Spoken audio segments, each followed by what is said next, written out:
André, nós tivemos agora, ainda temos essa polêmica do IOF, né? Com a solicitação feita pelo governo que o Supremo apreciasse a questão. O ministro Alexandre de Moraes apreciou, apresentou sua decisão, mas tudo indica que essa questão não tenha ainda sido totalmente resolvida. Não sei se em represália ou não, por causa de uma outra medida tomada pelo governo em relação ao aumento do número de parlamentares, a Câmara dos Deputados aprovou uma daquelas famosas pauta-bomba, né? De somente 30 bilhões, uma coisa tranquila, pequena, num momento fácil como nós estamos vivendo. Eu pergunto para você, como é fazer pensar em economia brasileira, em termos de Brasil, as dificuldades que o governo tem num momento tão difícil, sem falar da questão internacional que nós já discutimos nessa semana em outros encontros aqui no Visão Crítica. Como é que fica especialmente essa questão do IOF? É um país dos impostos, os milionários estão fugindo do Brasil, há um excesso de tributação, há justiça tributária. Na sua opinião, André? Bem, Vila, obrigado pelo convite. Manfred, prazer estar contigo. O Paulo também que está acompanhando virtualmente. Olha, francamente, esse tema, né, eu vou ter que discordar do ministro Alexandre de Moraes, porque eu acho que extrapola, né? Por que eu acho que extrapola? Quando a gente está discutindo o IOF, ninguém está discutindo propriamente os caráteres, vamos dizer assim, regulatórios originais do IOF. Todo mundo está falando, vai dar quanto de arrecadação, vai tirar quanto? Ou seja, objetivamente, o governo pretende arrecadar. É disso que se trata. Então, assim, isso daí tem que ser restabelecido isso, porque senão a gente vai ficar numa discussão meio fora de esquadro a respeito desse tema. Mas volta uma questão aqui, o seguinte, que eu acho interessante, né? Que nem você colocou no início na tua fala inicial, Vila, assim, o Congresso tem que vamos dizer assim, se implicar com isso, porque não dá para o ministro da Fazenda, o Haddad, deixar não acontecer nada e vida que segue, né? Eu acho que cabe ao Congresso Nacional apresentar soluções também.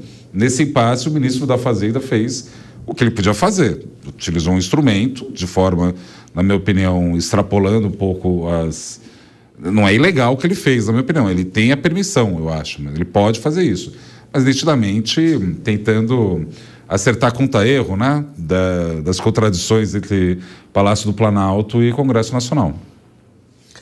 Manfred, o que você, dentro dessa mesma questão, o que você considera nesse momento, para nós iniciarmos a nossa conversa de hoje, sobre essa reação do Supremo, reação da Câmara dos Deputados, reação do governo federal?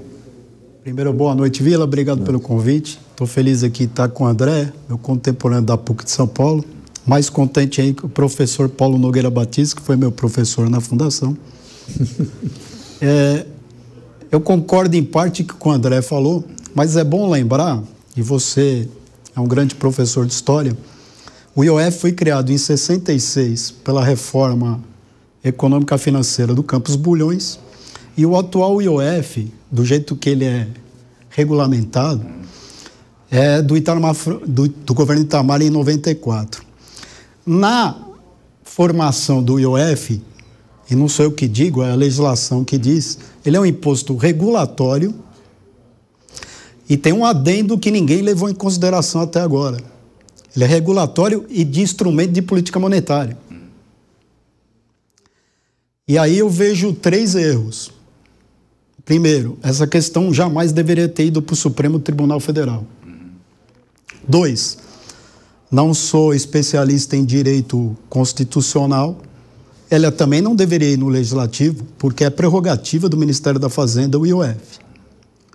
Segundo erro, tem um erro na minha concepção do ministro Haddad, porque se ele é um instrumento de política monetária, isso é de caráter do Banco Central e não do Ministério da Fazenda. Como ele é de instrumento de política monetária, é óbvio, o André tem toda a razão. No final das contas, a preocupação é onde vou arrumar dinheiro, que é arrecadar. Mas como na legislação diz que ele é um instrumento de política monetária, ele não deveria ser confundido com instrumento de política de arrecadação. Porque aí você está afetando o câmbio, crédito e juro, que é prerrogativa do Banco Central e não do Ministério da Fazenda. Então, esse imbróglio todo é que vivemos tempos complicados da política, né? Então, assim, ele é regulatório, né, André? Você conhece bem, sempre foi usado o IOF, porque o ministro da Fazenda não precisaria para o Congresso para alterar imposto, porque normalmente você teria que ir para as 2 casas, 2/3 e fazer mudança tributária. Perfeito. Então, assim, eu vi no momento da divulgação do ministro da Fazenda, parecia que ele falou, vou tirar o pulo do gato da cartola. Tanto que houve reação contrária do Banco Central. Faltou combinação, na minha opinião.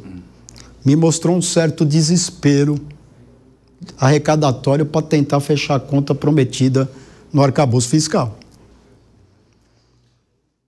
Passar para o Paulo Nogueira Batista Júnior. Paulo, na sua opinião, como é que fica essa questão do IOF? Houve esse atropelo político, né, toda essa discussão. As coisas são complicadas nesse momento que o governo tem minoria no parlamento, especialmente na Câmara dos Deputados, onde a situação é pior para o governo. Mas no Senado também não é fácil, mas na Câmara é pior. Por outro lado, necessidades fiscais são do conhecimento de todos, nós já discutimos também aqui. A questão de 2026, que alguns já estão adiantando o calendário eleitoral para 2025, isso tanto na oposição como no governo. E no meio dessa embrulhada toda, foi acionado o Supremo Tribunal Federal, que é um poder inerte, ele só age quando provocado, no sentido jurídico da expressão, para quem nos acompanha, né? E foi provocado e, por sua vez, por um partido político e pelo governo, né? E ele respondeu. Agora, a grande questão é que a gente não sabe como é que vai terminar essa pendência. Eu passo para você, Paulo. Qual a sua opinião sobre essa questão, essa polêmica e para onde vamos em relação à questão do IOF? Em primeiro lugar, boa noite a todos. Obrigado pelo convite, Vila. E é uma satisfação estar aqui para conversar com você, com o Manfred e com o André.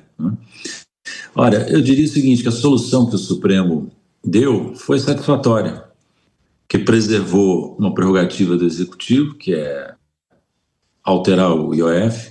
No meu modo de ver, havia uma invasão de competência do Executivo por parte do Congresso e se restabeleceu uma certa ordem. O Supremo deu quase em todos os pontos ganho de causa para o Executivo, né? Agora, existe uma situação que foi mencionada pelo Manfred. Eu não cheguei a pegar a primeira intervenção do André, que eu tive uma dificuldade de entrar, mas quando eu vi o Manfred, ele fez um ponto importante, que é o seguinte: a situação fiscal, ela é difícil em parte por causa do arcabouço fiscal.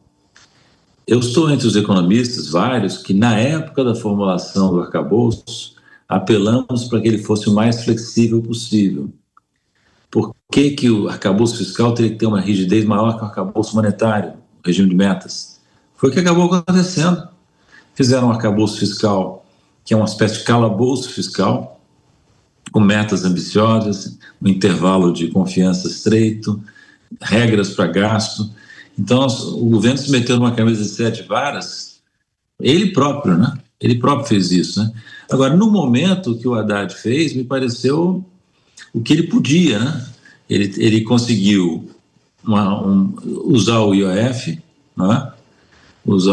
Conseguiu a vitória no Supremo, e algum efeito fiscal isso terá também, né? Positivo do ponto de vista do fechamento das contas.